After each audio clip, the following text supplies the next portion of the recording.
Hello everyone, इस video में मैं आप सभी का स्वागत करती हूं और UPSC civil services preliminary exam 2021 में जितने भी क्वेश्चंस हिस्ट्री से रिलेटेड आपसे पूछे गए हैं वो सभी मैं यहां पर आपके साथ डिस्कस करूंगी। आपको मैं बता दूं कि अप्रोक्सीमेटली अराउंड 20 क्वेश्चंस, करीबन 20 ऐसे सवाल थे जो हिस्ट्री से पूछे गए थे। ओके, और इन क्वेश्चंस में एंशिएंट इंडिया के भी क्वेश्चंस थे, मिडीवियल के भी क्वेश्चंस थे और मॉडर्न इंडिया के भी क्वेश्चंस थे। तो अब मैं जैसे जैसे आपके साथ क्वेश्चंस लेते जाऊंगी आपको बताते जाऊंगी कि क्वेश्चन डिफिकल्ट था, इजी था, मॉडरेट लेवल का था, किस तरह से आपको अप्रोच करना चाहिए था, और साथ में आपको आंसर्स भी बताती जाऊंगी। तो चलिए देखते हैं हम पहला क्वेश्चन।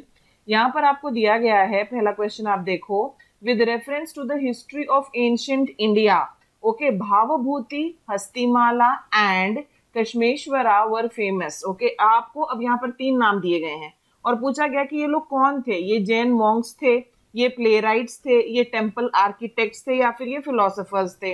और अगर आपने गुप्त काल जो है, गुप्ता पीरियड जो है, उसको हम कहते हैं ना गोल्डन एज था, वो हिंदू रिलीजन के लिए गोल्डन एज था, संस्कृत भाषा के लिए गोल्डन एज था, वहां पर आपने ये नाम भावभूति जरूर सुना होगा। जब भी नाम कालिदास का आता है तो वहां पर भावभूति का भी आपने जिक्र सुना होगा। और भावभूति जो थे वो प्लेराइट थे। तो अगर आपको एक भी पता है तो फिर आप आंसर कर सकते हैं। ये हस्तिमाला और ये जो दूसरा नाम है ये इतने फेमस नहीं थे, लेकिन भावभूति जो है वो काफी ज्यादा फेमस थे। तो यहाँ पर आंसर हमारा क्या होगा? आंसर हमारा जो है बी है, प्लेराइट्स इज द राइट आंसर। ठीक है, इस क्वेश्चन के लिए आंसर क्या है? बी है। मुश्किल क्वेश्चन नहीं था, गुप्त काल अगर आपने ठीक से पढ़ा है तो ये नाम आपने जरूर सुना होगा। Okay, this name you must have really heard of it. आगे चलते हैं अगले क्वेश्चन पर। अगला क्वेश्चन यहाँ पर आपको ये दिया गया है कि जो मॉन्टेग केम्सफोर्ड रिफॉर्म्स है, ओके, मॉन्टेग केम्सफोर्ड रिफॉर्म्स 1919 के, उन्होंने रेकमेंड किया था granting voting rights to all the women above the age of 21। 2 statements हैं, फिर आपको बताना है which of the statements given above is are correct, कौन सा इनमें सही है। पहला स्टेटमेंट ये है। दूसरा है गवर्नमेंट ऑफ इंडिया एक्ट जो था 1935 का, it gave women reserved seats in legislature, उसने महिलाओं को जो है लेजिस्लेचर में रिजर्व्ड सीट्स दी थी। अब आपको अच्छे से पता है कि भारत जब आजाद हुआ उसके बाद जो है वोटिंग राइट्स मिली, और बहुत बार आपने बात सुनी होगी कि हमारे यहाँ महिलाओं को और पुरुषों को दोनों को ही वोटिंग राइट्स जो एक साथ मिली, क्योंकि बहुत सारी ऐसी कंट्रीज थी जहां पर पहले पुरुषों को दे दी गई, उसके बाद महिलाओं को बाद में दी गई। मॉन्टेग केम्सफोर्ड रिफॉर्म्स जो है 1919 का, it recommended granting voting rights to all the women. देखो, ब्रिटिशर्स ने बिल्कुल नहीं कहा कि सभी महिलाएं जो 21 साल से ऊपर उनको वोटिंग राइट्स दे दी जाएं। तो ये वाला फर्स्ट वाला पॉइंट जो है ये आपका गलत हो जाता है। ठीक है, दिस इज इनकरेक्ट। फिर है जो गवर्नमेंट ऑफ इंडिया एक्ट है ऑफ 1935, उसने विमेन को रिजर्व्ड सीट्स दी थी लेजिस्लेचर में, ये भी इनकरेक्ट है। विमेन को रिजर्व्ड सीट्स नहीं दी गई थी लेजिस्लेचर में, विमेन को नॉमिनेट किया जा सकता था वाइसरॉय के द्वारा, तो ये भी हमारा गलत हो गया। कौन सा स्टेटमेंट करेक्ट है? दोनों में से कोई करेक्ट नहीं है, तो यहाँ पर आंसर जो है वो डी होगा। 52 के लिए आंसर डी। अगला, ओके, यहाँ पर देखो, with reference to 8th August 1942 in Indian history, which one of the following statements is correct? Okay, Indian history के संदर्भ में आपसे पूछा जा रहा है कि 8 अगस्त की ये जो तारीख है, 8th of August 1942, इसके रेफरेंस में इनमें कौन सा स्टेटमेंट करेक्ट है? ये बहुत ही ऐतिहासिक तिथि है। ओके, मॉडर्न इंडिया में बहुत ही ऐतिहासिक तिथि। अब जो है मोमेंटम बिल्डअप होने लगा था भारत के आजाद होने की ओर। तो quit India resolution was adopted by the all India Congress committee. Answer यहाँ पर हमारा ए होगा। आंसर यहाँ पर जो ए है, ओके, और आपने जरूर सुना होगा ग्वालियर टैंक बॉम्बे में, वहां पर ये सब कुछ हुआ था। तो 8 अगस्त 1942 को क्विट इंडिया रेजोल्यूशन अडॉप्ट किया गया था AICC द्वारा। आंसर यहाँ पर हमारा ए है। ओके, और अगले ही दिन क्या हुआ था? अगले ही दिन जितने भी इंपॉर्टेंट प्रोमिनेंट लीडर्स थे उन सबको गिरफ्तार कर लिया गया था। 53 के लिए आंसर यहाँ पर देखो, आंसर जो है यहाँ पर हमारा इस क्वेश्चन के लिए आंसर ए है। Who among the following is associated with songs from prison, a translation of ancient Indian religious lyrics in English? ये क्वेश्चन आपसे पूछा जा रहा है कि ये एक यहाँ पर सॉन्ग्स फ्रॉम प्रिजन जो है इसको ट्रांसलेट किया गया था, ये किसने किया था? ओके, सॉन्ग्स फ्रॉम प्रिजन को किसने ट्रांसलेट किया था? ये translation of ancient Indian religious lyrics है इन इंग्लिश। ऑप्शंस में देखो तो बाल गंगाधर तिलक, जवाहरलाल नेहरू, मोहनदास करमचंद गांधी और सरोजनी नायडू, ये हमारे सारे ऑप्शंस हैं। और इस क्वेश्चन के लिए हमारा आंसर जो है वो है गांधी जी। आंसर क्या है इसके लिए? क्वेश्चन नंबर 54 के लिए आंसर जो है, आंसर सी होगा। सी इज द राइट आंसर। अब जो है सवाल ये उठता है कि इस बुक को ये नाम क्यों दिया जा रहा है songs from prison? Why is it being called songs from prison? इसको सॉन्ग्स फ्रॉम प्रिजन हम इसलिए कह रहे हैं क्योंकि गांधी जी ने इसको उस वक्त ट्रांसलेट किया था जब गांधी जी स्वयं जो है जेल में थे। 1932-33 के आसपास जब गांधी जी जो हैं वो यरवदा प्रिजन में थे, उस वक्त गांधी जी जो हैं उन्होंने इसको ट्रांसलेट किया था। तो 54 के लिए आंसर क्या होगा? आंसर यहाँ पर हमारा सी है। अगला क्वेश्चन देखो, अगला क्वेश्चन जो है हमारा मिडीवियल इंडिया से आ गया। ठीक है, मिडीवियल इंडिया से क्वेश्चन है। मिडीवियल इंडिया से आपके काफी क्वेश्चंस आए हैं। बहुत बार आप मिडीवियल इंडिया में पढ़ते हैं कि जो पूरे का पूरा किंगडम था वो किस प्रकार से डिवाइडेड था, उसके यूनिट्स क्या होते थे। तो यहाँ पर जो है with reference to medieval India, which one of the following is the correct sequence in ascending order in terms of size? तो आकार को ध्यान में रखते हुए, ठीक है, आकार को ध्यान में रखते हुए हमें असेंडिंग ऑर्डर में लगाना है। असेंडिंग का मतलब क्या हुआ कि जो सबसे छोटा है वो सबसे पहले आएगा, उसके बाद उससे बड़ा, उसके बाद उससे बड़ा और फाइनली सबसे बड़ा। छोटे से बड़े की ओर हमें जाना है। और ऑप्शंस में आपके क्या क्या है? 4 दिए गए हैं। यहाँ पर आपको देखो 4 ऑप्शंस हैं, परगना, सरकार और सूबा जो है ये आपको अरेंज करना है। ठीक है, अब परगना जो हुआ करता था, ओके, परगना जो है वो क्या हुआ करता था? परगना जो है वो गांवों का एक समूह होता था, ओके, और गांव से नीचे तो कुछ हो नहीं सकता, तो गांवों को ही पहले एक ग्रुप बनाकर उस ग्रुप को एक नाम दिया जाएगा और ग्रुप को जो नाम दिया जाता था वो परगना कहलाता था। ठीक है, और जो पूरे का पूरा एम्पायर हुआ करता था उसको डिवाइड किया जाता था सूबों में। तो सूबा जो हुआ वो सबसे बड़ा हुआ और परगना जो है वो सबसे छोटा है, और हमें असेंडिंग में लगाना है। अगर असेंडिंग में लगाना है तो परगना जो है वो सबसे पहले आएगा, यहाँ पर परगना सबसे पहले है और यहाँ पर परगना सबसे पहले है। तो ये दो ऑप्शंस जो है बी और सी एलिमिनेट हो जाते हैं। और सूबा मैंने आपको बताया कि सबसे बड़ा था, तो सरकार जो है वो बीच में आता है। 55 के लिए हमारा आंसर क्या है? 55 के लिए आंसर जो है, इस क्वेश्चन के लिए आंसर जो है वो ए होगा।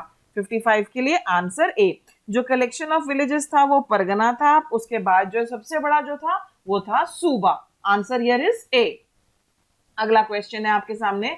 इस क्वेश्चन में आपसे क्या पूछा जा रहा है? Who among the following was associated as secretary with Hindu female school which later came to be known as बिथुने female school? Options में है एनी बेसेंट, देवेंद्रनाथ टैगोर, ईश्वर चंद्र विद्यासागर और सरोजनी नायडू। ये हमारे सारे के सारे ऑप्शंस हैं। ओके, अब देखो बिथुने स्कूल्स वगैरह जो हैं, जो सबसे पहला स्कूल इसका बिथुने स्कूल जो एस्टैब्लिश हुआ था उसके लिए साल है हमारा 1849।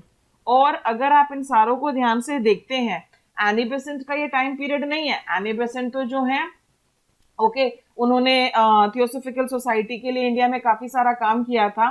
तो 1910 के बाद जो आप उनका नाम देखते हैं कि वो आने लगता है इंडियन हिस्ट्री में। तो एनी बेसेंट का तो ये टाइम पीरियड ही नहीं है। जब फर्स्ट यहाँ पर पूछा जा रहा है कि who among the following was associated secretary with Hindu female schools, तो यहाँ पर एनी बेसेंट जो है, यस, उनका नाम जो है सेंट्रल हिंदू कॉलेज के नाम, सेंट्रल हिंदू कॉलेज के साथ तो जरूर जुड़ा, बट नॉट विद बिथुने स्कूल्स। ठीक है, तो सेंट्रल हिंदू कॉलेज के साथ इनका नाम जुड़ा है। तो पहला ऑप्शन जो है मेरा एलिमिनेट हो जाता है।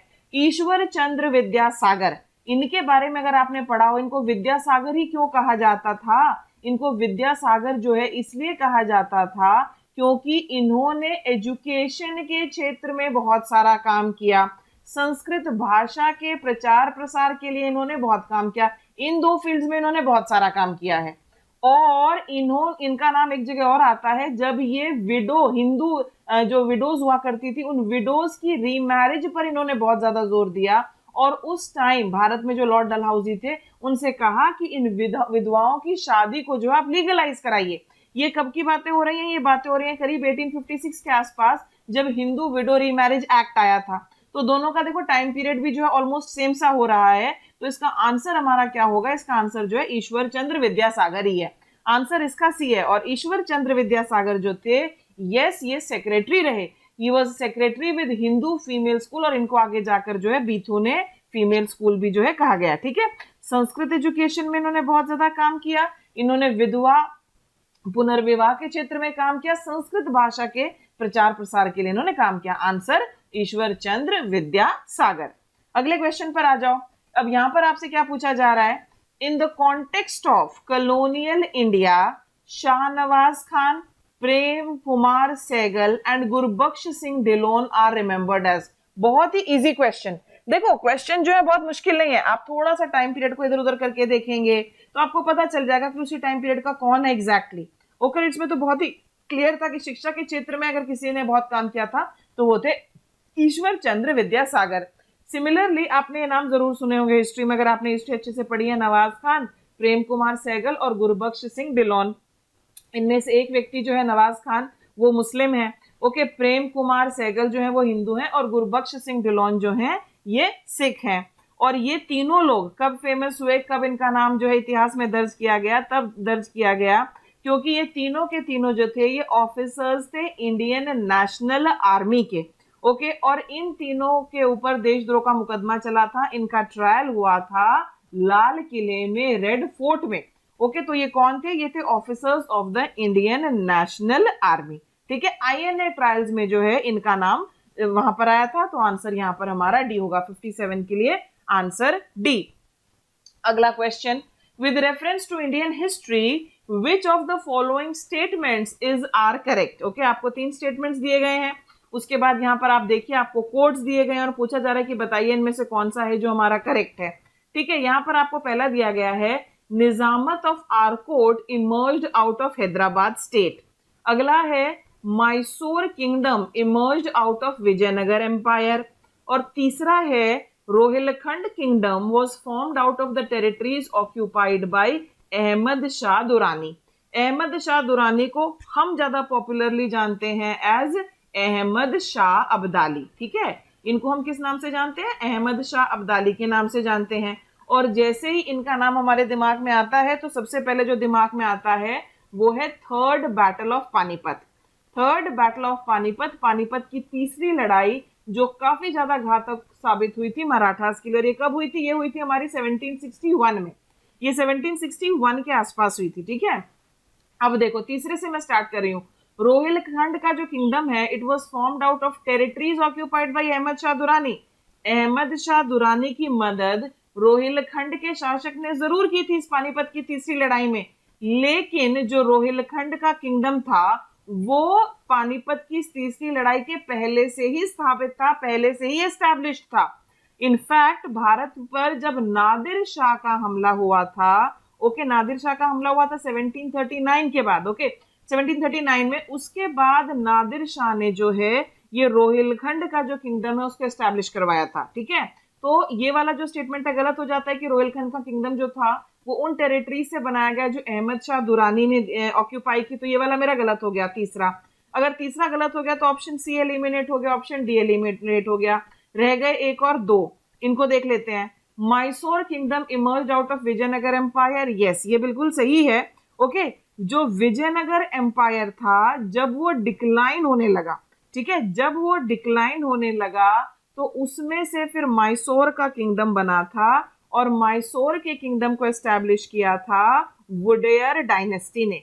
ओके, जो एंग्लो मराठा वॉर्स होते हैं जब हम उनको सारा पढ़ते हैं और उसमें हम पढ़ते हैं कि टीपू सुल्तान की भी मृत्यु हो जाती है, फिर मैसूर के साम्राज्य का क्या होता है, तो छोटा सा एक टुकड़ा जो होता है उस साम्राज्य का क्या वो वुडेयर डायनेस्टी के पास नहीं जाता और ब्रिटिशर्स इस तरह की छवि बनाने की कोशिश करते हैं कि देखो हमने जो पुरानी डायनेस्टी थी उसको एक तरह से फिर से रीएस्टैब्लिश किया।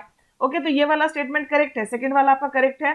अब बात आ जाती है पहले पर, जो निजामत ऑफ आरकोट है it emerged out of Hyderabad state, yes.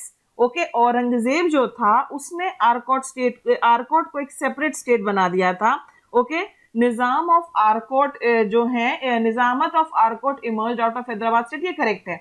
तो पहले और दूसरा, तो आंसर यहां पर जो है A is going to be the right answer. इस क्वेश्चन के लिए मेरा राइट आंसर क्या है, आंसर जो है यहां पर ए है। लेकिन फिर इसकी इमर्ज्ड वर्ड की इंटरप्रिटेशन अलग अलग हो सकती है। ओके, लेकिन मोस्ट प्रोबेबली इसका आंसर जो है A is going to be the right answer. अगला क्वेश्चन देखो, इसमें आपसे पूछ रहे हैं which one of the following statements is correct. आपको 4 स्टेटमेंट दिए गए हैं, बताओ इसमें से कौन सा करेक्ट है। ओके, अब मैं एक बार चारों ऑप्शंस पढ़ती हूँ आपके लिए, फिर इसको हम करने की कोशिश करते हैं। Ajanta caves lie in the gorge of Waghora river, Sanchi stupa lies in the gorge of Chambal river, फिर है Pandu Lena cave shrines lie in the gorge of Narmada river, और अमरावती स्तूप जो है it lies in the gorge of Godavari river, ये हमारे हैं। अब इसमें जो है Amaravati stupa lies in the gorge of Godavari river, ये वाला पार्ट हमारा इनकरेक्ट है। यहाँ पर इंस्टेड आपका होगा Krishna river. Okay, Krishna river. Sanchi stupa जो है ये चंबल नदी के आसपास नहीं है, आसपास ही नहीं है, तो यहाँ पर कहाँ लोकेटेड होगा? सिमिलरली ऑप्शन सी भी आपका गलत है। Pandulena cave shrines lie in the gorge of Narmada river, ये भी इनकरेक्ट है। पहला आपका सही है कि अजंता केव्स जो हैं they lie in the gorge of Waghora river. Answer यहाँ ए है 59 के लिए, आंसर यहाँ ए है, A is the right answer. अगला क्वेश्चन देखिए यहाँ पर यहाँ पर जो क्वेश्चन है, अब ये आर्ट एंड कल्चर में भी आ सकता था, बट एनीवेज इसको हिस्ट्री में ही मैंने आपके लिए इंक्लूड किया है। यहाँ पर कह रहे हैं कि 21 फरवरी जो है it is declared to be the international mother language day by UNICEF. Okay, ये कहा जा रहा है। क्वेश्चन नंबर 60 देखिए। उसके बाद अगला यहाँ पर जो क्या पूछा जा रहा है आपसे, अगला पूछा जा रहा है कि the demand that Bangla has to be one of the national languages was raised in the Constituent Assembly of Pakistan। ये हमारे सामने है क्वेश्चन नंबर 60। अब देखो यहाँ पर 21 फरवरी जो है, यस ये इंटरनेशनल मदर लैंग्वेज डे है, लेकिन यूनिसेफ ने नहीं कहा कि, यूनिसेफ ने नहीं डिक्लेयर किया है इस दिन को as international mother language day. Instead जो United Nations educational scientific cultural organisation है, यूनेस्को जो है, उसका लैंग्वेजेस के साथ लेना देना होता है, तो उन्होंने डिक्लेयर किया है। यूनिसेफ का किससे लेना देना होता है? यूनिसेफ का बच्चों से लेना देना होता है, चिल्ड्रन के लिए होता है, चिल्ड्रंस इमरजेंसी फंड और वो सब। Okay, united nations international children's emergency fund. तो आंसर फर्स्ट वाला तो मेरा गलत हो गया। अब अगला जो है यहाँ पर कह रहे हैं कि the demand that Bangla has to be one of the national languages, इसको रेज किया गया था in the constituent assembly of Pakistan. अब जब पाकिस्तान बना, एक हमारा बना था ईस्ट पाकिस्तान जो आज के समय का बांग्लादेश है, वहां पर ज्यादातर बंगाली मुस्लिम्स थे और उनकी लैंग्वेज क्या थी? उनकी लैंग्वेज थी बंगाली।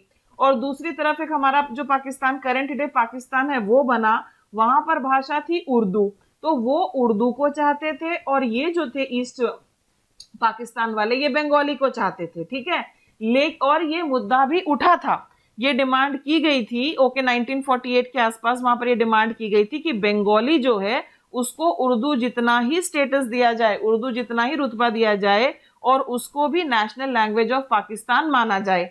लेकिन ऐसा हुआ नहीं था क्योंकि ईस्ट पाकिस्तान को दबाया जाता था। और उसके बाद आगे जाकर जब बांग्लादेश आजाद हुआ तो फिर ये कहा गया कि जो हिस्टोरिकल गलती हुई थी उस समय, अब उसको सुधार लिया गया है। ठीक है, तो यस ये डिमांड उठी थी कि Bangla has to be one of the national languages, इसको कॉन्स्टिट्यूएंट असेंबली में उठाया गया था। तो सेकंड वाला स्टेटमेंट जो है मेरा करेक्ट हो जाता है। अब यहां पर बी यानी कि 2 only, that is going to be the right answer. अब क्योंकि यहाँ पर हम बात कर रहे हैं 21 फरवरी की, जिसको हम मनाते हैं as international mother language day, मैं आपको ये भी बता दूं कि एक ऐसा कोई दिन बनाया जाए, ओके, जो अंतरराष्ट्रीय आपके जो इंटरनेशनल मदर लैंग्वेज डे के रूप में कोई दिन बनाया जाए, इसकी पहल भी बांग्लादेश ने ही की थी। बांग्लादेश ने ही ये इनिशिएटिव लिया था कि इस तरह का कोई दिन मनाया जाए। और उसके बाद 1999 में यूनेस्को की जो जनरल कॉन्फ्रेंस हुई थी उसमें कहा गया कि ठीक है चलो हम अप्रूवल देते हैं, ऐसा हम कोई दिन मनाएंगे। और उसके बाद साल 2000 से हर वर्ष जो है ओके इस दिन को मनाया जाता है। तो क्वेश्चन नंबर 60 आंसर हमारा जो है यहाँ पर बी होगा। चलिए, with reference to the 64 Yogini temple situated near Morena consider the following statements. आपको फिर 4 स्टेटमेंट्स दिए गए हैं इस मंदिर से रिलेटेड। पहला है कि it is a circular temple, ये गोलाकार में है, built during the reign of Kachchhapaghata dynasty. Okay, ये वो डायनेस्टी जिसने इसको बनवाया। It is the only circular temple built in India. It was meant to promote the Vaishnava cult in the region. और लास्ट पॉइंट है कि its design has given rise to a popular belief that it was the inspiration behind the Indian parliament building. Okay, parliament की building भी अगर आपने देखी होगी तो वो गोलाकार में है, और ये जो मंदिर है ये भी इस तरह से गोलाकार में है। ओके, और इसके जो चारों तरफ है ना इस तरह से यहाँ पर छोटे छोटे वो बने हुए हैं। और जैसा कि आप नाम से ही देख सकते हैं कि 64 योगिनी। ओके, 64 का मतलब क्या है हिंदी में? 64 का मतलब जो है वो 64 होता है। ओके, योगिनी का मतलब है फीमेल डेटीज का ये मंदिर है। ओके, फीमेल यहाँ पर जो है फीमेल्स की पूजा की जाती है, फीमेल डेटीज का ये मंदिर है। तो इस तरह से ये 64 है और एक एक जो है वो एक एक देवी को कह सकते हैं आप समर्पित है, जैसे ये एक देवी को, ये एक देवी को, ये एक देवी को, ये एक देवी को, इस तरह से। ठीक है, अब उसके बारे में यहाँ पर आपको काफी सारे स्टेटमेंट्स दिए गए हैं। यस, यही वो डायनेस्टी थी जिसने इसका निर्माण करवाया और इस डायनेस्टी के राजा जो हैं जिनका नाम है देवपाला, उन्होंने विशेष रूप से जो है ये निर्माण करवाया था। पहला स्टेटमेंट करेक्ट है। ये इकलौता सर्कुलर टेम्पल है बिल्ट इन इंडिया। देखो बहुत ही ब्रॉड हो गया, और वो भी इंडिया के बारे में कह रहे हैं कि भारत में ये इकलौता मंदिर है जो इस तरह से गोलाकार में बनाया गया। ये स्टेटमेंट गलत है। ओके, बहुत एक्सट्रीम स्टेटमेंट ये हो जाता है, ये गलत है, और भी ऐसे रहे हैं। फिर है, it was meant to promote the Vaishnava cult in the region. अगर वैष्णव कल्ट को प्रमोट करने के लिए बनाया गया होता तो वहां पर विष्णु जी की मूर्ति होती और देवों की मूर्ति होती, लेकिन ये तो फीमेल डेटीज को समर्पित है। तो किस प्रकार से जो है, इसके नाम से पता चलता है कि वैष्णव कल्ट की प्रमोशन के लिए नहीं है। Its design has given rise to a popular belief that it was the inspiration behind the Indian parliament building. ये बिल्कुल सही है। यस, इसका जो शेप है, इसका जो आकार है, उसने प्रेरित किया हमारी इंडियन पार्लियामेंट की बिल्डिंग को। ये बिल्कुल सही है। पहला और चौथा हमारा करेक्ट है, तो आंसर यहाँ जो है वो सी होगा। क्वेश्चन नंबर 61 के लिए आंसर जो है ये सी है। C is going to be the right answer. Circular form में इसकी कंस्ट्रक्शन है जिस प्रकार से हमारे पार्लियामेंट हाउस की कंस्ट्रक्शन है। आगे चलते हैं अगले क्वेश्चन पर। अब यहां पर देखो, विच one of the following ancient times is well known for its elaborate system of water harvesting and management by building a series of dams and channelizing water into connected reservoirs. Okay, और आपके options जो है, Indus valley civilisation से question है, ancient India से question है, धोलावीरा, कालीबंगन, राखीगढ़ी और रोपर, ये आपको ऑप्शंस में दिए गए हैं। देखो, कब हम सोचेंगे कि हमें जो है डैम्स बनवाने चाहिए, हमें उसका जो पानी है उसको चैनलाइज करना चाहिए, हमें रिजर्वॉयर्स बनवाने चाहिए। अगर कोई चीज जो है वो भरपूर मात्रा में है तो हम नहीं सोचते कि उसका संरक्षण किया जाए। संरक्षण की बात, ओके, प्रिजर्वेशन की बात, कंजर्वेशन की बात, ये सब बातें कब उठकर आती हैं? ये सब बातें तब उठकर आती हैं जब हम किसी चीज को बचाना चाहते हो। हम चाहते हो कि यस, इसका जो है हम ऑप्टिमम यूज करें, हमारे पास बहुत ज्यादा अवेलेबल नहीं है। और इन ऑप्शंस को अगर आप ध्यान से देखें तो धोलावीरा जो है, जो कि कच्छ रीजन में लोकेटेड था, वहां पर पानी भरपूर मात्रा में अवेलेबल नहीं था, इसलिए वहां पर जो है कच्छ रीजन में उसको जाना, वहां पर हमें मिले हैं प्रमाण कि वहां पर इंटरकनेक्टेड वाटर डैम्स वगैरह थे और वो पानी प्रिजर्वेशन में काफी काम करते थे। तो आंसर यहाँ पर हमारा ए है। जब हम हिस्ट्री पढ़ते हैं, कालीबंगन किसके लिए फेमस है? कालीबंगन, काला, ओके, ब्लैक बैंगल्स के लिए फेमस है।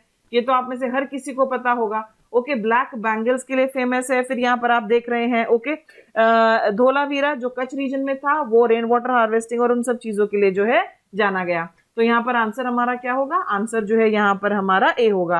राखीगढ़ी किस चीज के लिए जाना गया? राखीगढ़ी में हमें काफी सारे स्केलेटल रिमेन्स मिले हैं। तो क्वेश्चन नंबर 62 के लिए आंसर ए। अगला क्वेश्चन देखो, क्वेश्चन 63 है ये, और बहुत ही इंपॉर्टेंट क्वेश्चन। इसमें पूछ रहे हैं, in the first quarter of 17th century, okay, 17वीं जो शताब्दी थी, in the first quarter of 17th century, in which of the following were the factory or factories of the English East India Company located? ये आपको दिया गया है, ठीक है, ध्यान से देखो। अब ब्रिटिशर्स जो है वो भारत आए, ओके, उन्होंने यहाँ पर जो है फैक्ट्री सेटअप करने की परमिशन वगैरह ली। ये सारी हिस्ट्री जो है 1600 के आसपास से शुरू हो जाती है। आपसे पूछा जा रहा है first quarter of 17th century. First quarter of 17th century का मतलब हुआ 1600 से लेकर 1625, ठीक है। जितना भी होता है ना, जैसे हम कह रहे हैं 1600, और लेकिन बोलते टाइम हम ऐसे बोलते हैं कि ये थी 17th सेंचुरी, ठीक है। तो 1600 से 1625 के बीच में आपको ये बताना है कि इस टाइम में जो इंग्लिश ईस्ट इंडिया कंपनी थी, उनकी फैक्ट्री या फैक्ट्रीज कहाँ कहाँ थी। यहाँ पर ये आपके तीन ऑप्शंस है। एक है आपके सामने ब्रोच, उसके बाद यहाँ पर आपको दिया गया है चिकोल, और फिर यहाँ पर है त्रिचिनोपोली। ये आपके ऑप्शंस हैं।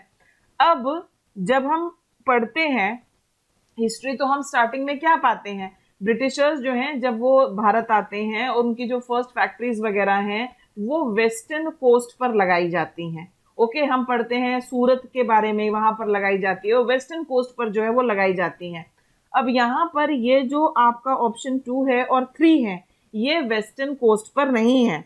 ये जो है ऑप्शन 2, ये आंध्र प्रदेश में है। और अगर आपने डीपली हिस्ट्री पढ़ी है ना, तो आप जानेंगे कि ये पुराने टाइम में एक टेक्सटाइल सेंटर हुआ करता था। और ये जो है आपका ऑप्शन 3, ओके, त्रिचिनोपोली, ये आर्कॉट में था, ये आर्कॉट में पड़ता था। तो ये दोनों नहीं थे, ये दोनों वेस्टर्न कोस्ट पर थे ही नहीं, वेस्टर्न कोस्ट पर केवल आपका ब्रोच था। तो यहाँ पर आंसर हमारा 1 ओनली है। आंसर इस क्वेश्चन के लिए क्या होगा? 63 के लिए आंसर जो है वो ए है। A is the right answer, 1 only. अगला क्वेश्चन देखिए, अगले क्वेश्चन में आपको क्या दिया गया है। यहाँ पर आपसे पूछ रहे हैं from the decline of Guptas until the rise of Harshavardhan in the early 7th century. Harshavardhan कब सत्ता में आया, उसका टाइम पीरियड जो है 606-607 के आसपास से लेकर 647 एडी तक है, ये इनका टाइम पीरियड है हर्षवर्धन का।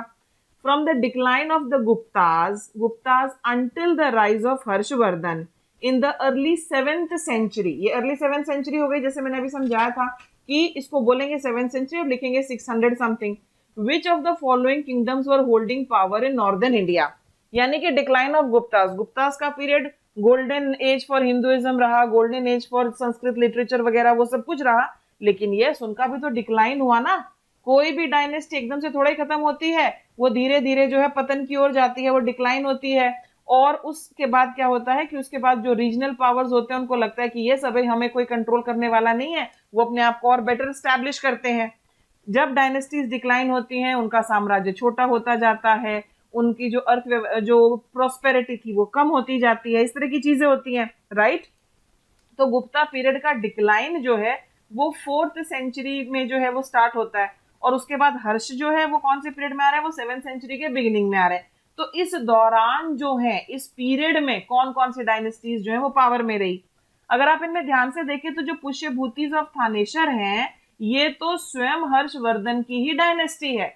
ओके, हर्षवर्धन जो है वो फाउंडर ऑफ द डायनेस्टी नहीं था, उससे पहले भी उसके पिता थे, उसके एक ब्रदर थे। तो जाहिर सी बात है 3 तो डेफिनेटली आंसर में होगा, तो हमें बी और सी के बीच में ही चुनना होगा, हमें बी और सी के बीच में ही चुनना होगा। ओके, तो अब आगे देख लेते हैं। अगर आप इन सबको देखते हैं, यहाँ पर आपका जो ये परमाराज ऑफ मालवा आपको दिया गया है, ठीक है, परमार डायनेस्टी, मालवा की डायनेस्टी जो है, ये जो यहाँ पर आपको दी गई है, इनका नाम राजपूत में आता है। राजपूत में हम पढ़ते हैं ना, अलग अलग डायनेस्टीज थी, आपके चौहान डायनेस्टी थी, उसमें अलग अलग उसमें डायनेस्टी थी, तो उसमें एक डायनेस्टी आपकी परमाराज ऑफ मालवा भी है। ये प्रेडिसेसर ऑफ राजपूत रहे, और राजपूत जो है वो आगे जाकर सत्ता में आते हैं, इस पीरियड में नहीं थे। राजपूत तो उस टाइम में भी थे जिस टाइम में बैटल ऑफ तराइन और वो सारी चीजें हुई। तो परमराज ऑफ मालवा जो है, इनका time period 9th to 11th century है। तो आंसर में 2 नहीं होना चाहिए, यहाँ पर 2, यहाँ पर अगर आप इन दोनों को देखते हैं तो इसमें 2 है, तो ये वाला मेरा एलिमिनेट हो जाता है। 1, 3, 4 और 6 अब हम देख लेते हैं। गुप्ताज ऑफ मगध रहे होंगे, गुप्ताज ऑफ मगध रहे होंगे, क्योंकि डिक्लाइन होने के बाद भी गुप्ताज एज पावरफुल तो नहीं रहे होंगे, लेकिन उनके कुछ एक जो सक्सेसर्स हैं कहीं कहीं रूल कर रहे होंगे। तो 1 हमारा जरूर है इसमें। 3 मैंने आपको बता ही दिया। 4 मखौरीज ऑफ कनौज, यस, इसके साथ मखौरीज ऑफ कनौज जो थे, मखौरी डायनेस्टी थी, ये तो समकालीन थे हर्षवर्धन के टाइम में। ओके, और उसके बाद जो है यहाँ पर लास्ट वाला है आपका मैतकाज ऑफ वलाभी। तो क्वेश्चन नंबर 64 के लिए आंसर जो होगा यहाँ पर B is the right answer. ठीक है, थोड़ा लॉजिक दे देकर आप सभी आंसर्स जो है देखो हम इस तरह से अटेम्प्ट कर रहे हैं। अगला देखो, यहाँ पर आपसे पूछा जा रहा है कि अकॉर्डिंग टू पोर्टुगीज राइटर जिनका नाम है Nuniz, the women of Vijayanagara empire were expert in which of the following areas, wrestling, astrology, accounting, soothsaying. ये आपको दिया गया है। ठीक है, क्वेश्चन नंबर 65 अब ध्यान से देखो। ये एक ट्रैवलर थे, ये एक फॉरेनर थे, एक ट्रैवलर थे, पुर्तगाली ट्रैवलर थे, ये भारत आए, और इनकी राइटिंग्स में जो सबसे स्ट्राइकिंग बात रही है, one of the most striking, वो ये रही है कि इन्होंने कहा कि इन्होंने विजयनगर एम्पायर विजिट किया था, और इन्होंने कहा कि विमेन जो है वहां पर वो अच्छी खासी स्ट्रॉन्ग पोजिशंस में है, और इन्होंने ये भी कहा था कि महिलाएं जो हैं वो बड़ी संख्या में राजा की आर्मी में पाई गई, और राजा को उन पर, शासक को उन पर इतना विश्वास है कि वो राजा के बॉडीगार्ड्स में भी थी, वो राजा के बॉडीगार्ड्स में भी थी। तो उन्होंने बहुत स्ट्रांगली विमेन के बारे में ये कहा कि वो अच्छी खासी प्रोमिनेंट पोजीशंस पर थी, और बड़ी संख्या में राजा की आर्मी में भी थी, राजा की बॉडीगार्ड्स भी थी। अब देखो, अगर वो आर्मी में है ठीक है, आर्मी में है तो उनको बहुत सारी चीजें आती होंगी, उनको घुड़सवारी आती होगी, उनको तीरंदाजी आती होगी और रेसलिंग भी उनको आती होगी। क्वेश्चन बहुत ज्यादा डीप जाकर बना दिया गया है ये। ओके, प्रोमिनेंट पोजीशंस में थी तो प्रोबेबली अकाउंटिंग में भी रही होंगी। अब ये जो दो ऑप्शंस हैं एस्ट्रोलॉजी और सूटसेइंग, ये कंफ्यूजिंग है क्योंकि एस्ट्रोलॉजी का मतलब क्या होता है, भविष्यवाणी करना, और सूटसेइंग का मतलब भी भविष्यवाणी करना ही है। सो इन दोनों का मीनिंग ऑलमोस्ट सेम सा निकल कर आता है। तो 1 2 3 4 हम चारों के साथ ही जाते हैं टू बी सेफ। आंसर यहाँ पर डी है। ओके, आंसर यहाँ पर डी है। वैसे यहाँ पर अगर आप ध्यान से देखें 1 2 3 भी हो सकता है अगर सूटसेइंग को ये लोग हटाना चाहें, पर एस्ट्रोलॉजी और सूटसेइंग का मीनिंग ऑलमोस्ट, सूटसेयर कौन होता है, सूटसेयर वो होता है जो कोई भविष्यवाणी करे, और एस्ट्रोलॉजी भी उसी से संबंधित है। तो यहाँ पर क्वेश्चन नंबर 65 के लिए आंसर जो है मोस्ट प्रोबेबली हम जाएंगे डी के साथ। Okay, with slight doubt 65 D. अगला क्वेश्चन देखिए, विद रेफरेंस टू, ओके यहाँ पर एक जगह का नाम दिया गया है, with reference to Madanapalle of Andhra Pradesh, which one of the following statements is correct? Okay, which one of the following statements is correct? एक जगह का नाम दिया गया है और फिर आपसे पूछा जा रहा है कि बताओ इनमें से कौन सा स्टेटमेंट करेक्ट है। Pingali Venkayya he design the tricolour Indian national flag here. फिर है Pattabhi Sitaramayya he led the quit India movement of Andhra Pradesh region from here. Andhra Pradesh region से उन्होंने क्विट इंडिया मूवमेंट लीड किया और यहां से शुरुआत की। Rabindranath Tagore translated the national anthem from Bengali to English here. और फिर है madam Blavatsky and colonel Olcott they set up headquarters of theosophical society first year. Okay, अब जब हम सारा पढ़ते हैं अबाउट थियोसॉफिकल सोसाइटी का जो मूवमेंट है इंडिया में, ओके, आप जब उसको डिटेल में पढ़ते हैं तो बताया जाता है ना कि किस तरह से उसकी शुरुआत होती है आयरलैंड से, फिर भारत आते हैं, भारत में कौन काम करता है। और ये जो मैडम बलवस्के और कर्नल ऑलकॉट है, इन्होंने थियोसॉफिकल सोसाइटी के जो हेडक्वार्टर्स हैं वो सेटअप किए थे अडेयर में, उन्होंने वहां पर सेटअप किए थे नियर पौंडीचेरी, ना कि यहाँ पर, न कि यहाँ पर। ठीक है, यहाँ पर एक सेंटर था जरूर पर इन्होंने सेटअप नहीं किया था। यहाँ वाला जो सेंटर था उसको सेटअप करने के पीछे एनी बेसेंट का हाथ था। ये आगे जाकर काफी ज्यादा सक्रिय हुई थी थियोसॉफिकल सोसाइटी के साथ, तो ये पॉइंट मेरा कट गया। उसके बाद हम आगे आ जाते हैं, यहाँ पर देखो Pingali Venkaiah design the tricolour Indian national flag year, नहीं ये भी हमारा गलत है। पिताबी सीतारमैया उन्होंने लीड किया था quit India movement of Andhra Pradesh region from here. देखो ये जो क्विट इंडिया मूवमेंट है हमने इसके बारे में पढ़ा कि 8 अगस्त को घोषणा होती है और 9 अगस्त को बहुत सारे प्रोमिनेंट लीडर्स जो है वो गिरफ्तारी हो जाते हैं, तो ये वाला स्टेटमेंट भी जो है हमारा गलत है। यस, रविंद्रनाथ टैगोर ने नेशनल एंथम को बंगाली से इंग्लिश में ट्रांसलेट किया था यहाँ, तो 66 के लिए हमारा आंसर जो है वो सी है। C is going to be the right answer. अगला देखो, यहाँ पर आपको एंशिएंट हिस्ट्री से ये क्वेश्चन दिया गया है जिसमें क्या पूछा जा रहा है, एक तरफ जो है एक जगह का नाम दिया गया है, हिस्टोरिकल प्लेस का नाम दिया गया है, और दूसरी तरफ से आपसे पूछा जा रहा है कि किस चीज के लिए जानी गई है। ओके, ये किस चीज के लिए जानी गई है, बहुत इंपॉर्टेंट है ये क्वेश्चन। देखिए अब ये सारी जगह जो है बुरजोम जो है, और ये है यहाँ पर चंद्रा केटुगढ़ और गणेशर। ये बुरजोम जो है हमने इंडस वैली सिविलाइजेशन से के टाइम से भी, बल्कि उससे थोड़ा पहले भी इस जगह का नाम सुना है बुक्स में। ओके, कहाँ पर है ये जगह? ये जगह जम्मू एंड कश्मीर में है। क्या ये रॉक कट श्राइन्स के लिए जानी गई? नहीं, रॉक कट श्राइन्स तो हिस्ट्री में बहुत बाद में आते हैं, हिस्ट्री में वो बहुत ज्यादा बाद में आते हैं, ये रॉक कट श्राइन्स के लिए नहीं जानी गई। तो फर्स्ट वाला ऑप्शन जो है मेरा गलत हो जाता है। ठीक है, उसके बाद ये वाली जो जगह है, सेकेंड वाली जो जगह है, यस, इसका टाइम पीरियड जो है करीबन 400 to 800 के बीच में ये है, और बंगाल क्षेत्र में ये एक इंपॉर्टेंट टेरिकोटा साइट है। ओके, बहुत इंपॉर्टेंट टेरिकोटा साइट है, ये वाला मेरा करेक्ट है। गणेशर जाना गया है कॉपर आर्टिफैक्ट्स के लिए, यस ये भी हमारा करेक्ट है। ओके, हम हिस्ट्री में पढ़ते हैं ना इंडस वैली सिविलाइजेशन के टाइम में कॉपर कहाँ से आता था? कॉपर खेती राजस्थान से आता था। गोल्ड कहाँ से आता था? गोल्ड कोलर माइन से आता था। तो ये अगर आपने डीपली पढ़ा है तो ये जो जगह है ये भी कॉपर आर्टिफैक्ट्स के लिए जानी गई है, कॉपर के लिए जानी गई है। सेकंड और थर्ड मेरा करेक्ट है, आंसर यहाँ डी है। इस क्वेश्चन के लिए आंसर हमारा डी है। अगले क्वेश्चन पर आइए, ये जो क्वेश्चन है इसको देखो, इसमें आपसे पूछा जा रहा है, it was during the reign of Iltutmish that Genghis Khan reached the Indus in pursuit of the fugitive Khwarazm prince. पहला पॉइंट। दूसरा है, it was during the reign of Mohammad bin Tughlaq that Timur occupied Multan and crossed the Indus. और तीसरा है, it was during the rule of Devaraya second of Vijayanagar empire that Vasco da Gama reach the coast of Kerala. Okay, ये 3 हमें दिए गए हैं। फिर पूछ रहे हैं which of the statements given above is are correct, इनमें से कौन सा है आपका करेक्ट है। ओके, अब यहां पर नाम आया इल्तुतमिश का। इल्तुतमिश को हम किस नाम से जानते हैं? इल्तुतमिश को हम कहते हैं he is the real founder. Okay, he is the real founder of Delhi सल्तनत। इनको दिल्ली सल्तनत का रियल फाउंडर होने के लिए जाना जाता है, बल्कि इनको कहा जाता है कि रियल फाउंडर है। अब इनको ऐसा क्यों कहा जाता है? क्योंकि इन्होंने काफी सारी चीजें ऐसी की अपने पीरियड में, अपने कार्यकाल के दौरान, जिसकी वजह से हम इनको रियल फाउंडर कहते हैं। अब इनको रियल फाउंडर कहने के पीछे एक चीज जो इन्होंने ये की थी, वो ये किया था कि चंगेज खान जो है वो एक भगौड़े प्रिंस का पीछा करते हुए आ गए थे और वो सिंधु नदी तक आ गए थे, इंडस तक आ गए थे। प्रिंस जो है वो इल्तुतमिश से पनाह मांगना चाहते थे और चाहते थे कि इल्तुतमिश जो है उनको शरण दे।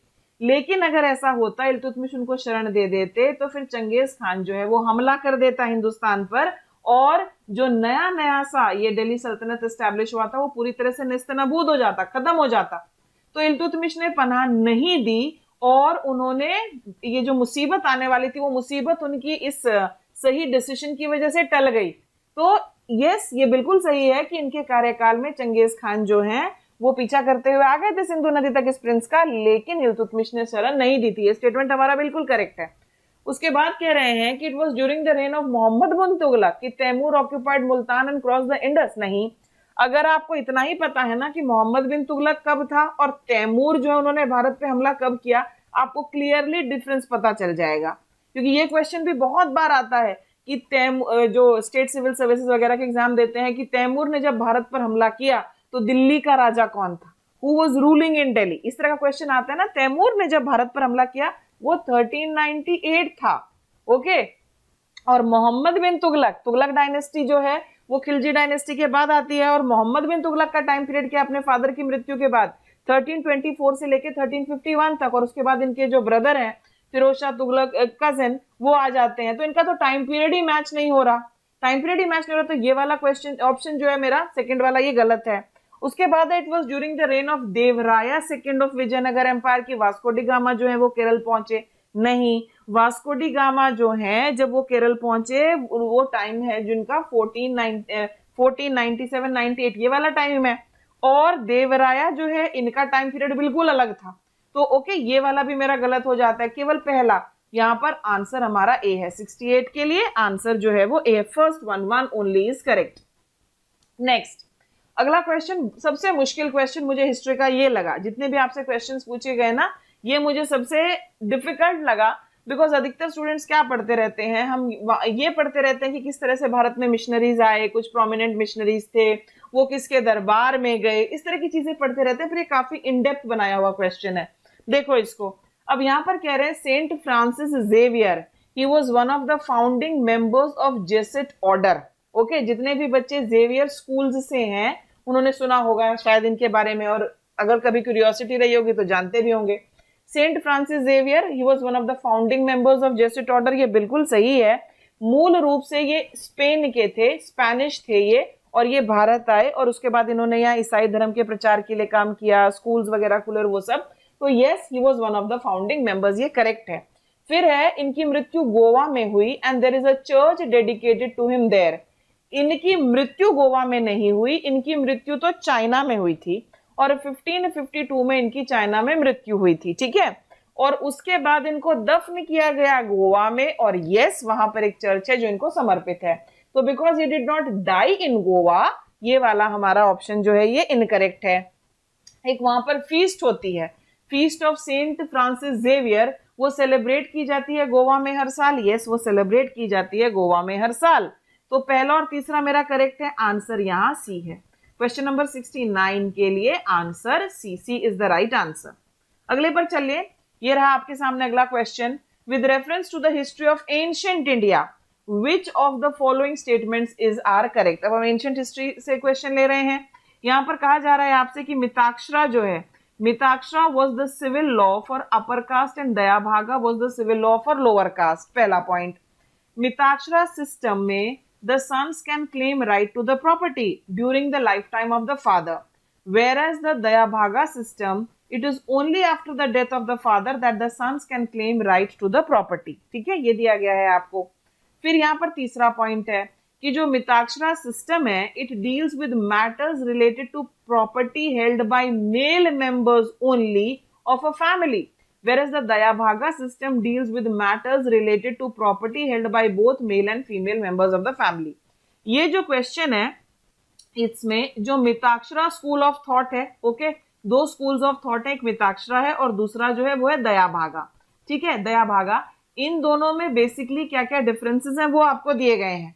ठीक है, पहला पॉइंट कह रहा है कि एक अपर कास्ट के लिए था, एक लोअर कास्ट के लिए था, बिल्कुल गलत है ये पॉइंट। ओके, एक इनमें वो है जो केवल बंगाल वाले क्षेत्र में एप्लीकेबल होता था, दूसरा इनमें वो है जो पूरे बाकी के भारत में एप्लीकेबल होता था। उस हिसाब से इनके जो नाम है उनको अलग अलग किया गया है। मिताक्षरा स्कूल है, ठीक है, जो मिताक्षरा स्कूल है ये एप्लीकेबल है ऑल ओवर इंडिया। ठीक है, ये है जो ऑल ओवर इंडिया एप्लीकेबल है, बंगाल और असम को छोड़कर। और जो दयाभागा स्कूल है वो बंगाल और असम इन दोनों जगहों पर जो है वो एप्लीकेबल है। ठीक है, तो इनमें कुछ डिफरेंसेस हैं। एक तो कौन कौन सी जगह पर एप्लीकेबल है वो डिफरेंसेस है। फिर मैं आपको बता देती हूँ कि मिताक्षरा स्कूल जो है उसके क्या थॉट्स हैं और कैसे वो दयाभागा स्कूल से थोड़ा उसकी थिंकिंग में जो है फर्क है। उसके बाद फिर आप इस क्वेश्चन को जो है कर पाएंगे। जो मिताक्षरा स्कूल है जैसे कि मैंने बताया कि ये एप्लीकेबल है ऑल ओवर इंडिया, बंगाल और असम को छोड़कर। ओके, इन दो जगहों को छोड़कर। और ये जो है ये ज्यादा ऑर्थोडॉक्स है। ठीक है, मिताक्षरा स्कूल जो है ये ज्यादा ऑर्थोडॉक्स स्कूल है विचारों में। और यहाँ पर जो राइट है, जो अधिकार है जॉइंट फैमिली प्रॉपर्टी में, it is acquired by birth, वो जन्म के द्वारा है, it is acquired by birth. और जो महिलाएं होती हैं, जो फीमेल्स होती हैं, उनका कोई भी राइट टू सक्सेशन नहीं है, उनका कोई भी राइट टू सक्सेशन नहीं है in the family property. Okay, और यहाँ पर जो राइट टू प्रॉपर्टी है it passes by survivorship to other male members, females का कोई राइट नहीं है। लेकिन दूसरी तरफ जो हमारा दयाभागा स्कूल है, ठीक है, दयाभागा स्कूल्स में जो जॉइंट फैमिली प्रॉपर्टी में राइट्स हैं वो होते हैं बाय इनहेरिटेंस।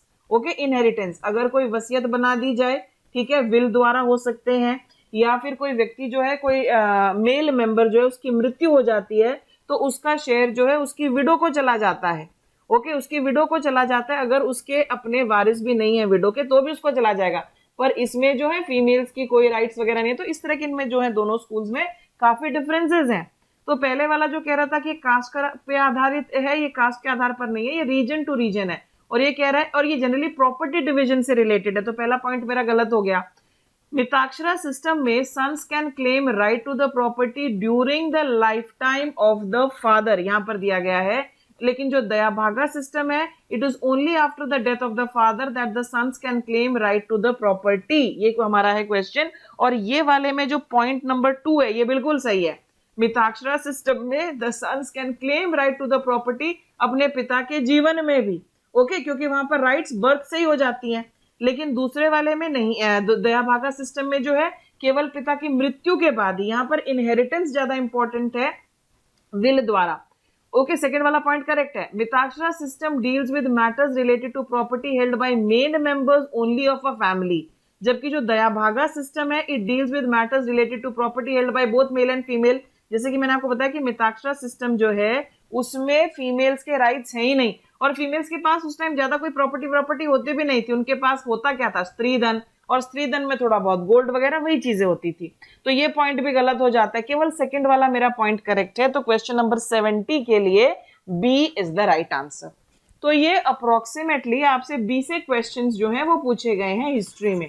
ओके, और इनको किस तरह से अटेम्प्ट करना था, ये वाला क्वेश्चन भी जो है काफी मुश्किल क्वेश्चन था, काफी मुश्किल क्वेश्चन था। जनरली स्टूडेंट्स क्या करते हैं, वो ये पढ़ लेते हैं कि ये किस चीज से रिलेटेड है। जैसे मिताक्षरा स्कूल ऑफ थॉट किस चीज से रिलेटेड है, भाई ये प्रॉपर्टी से रिलेटेड है।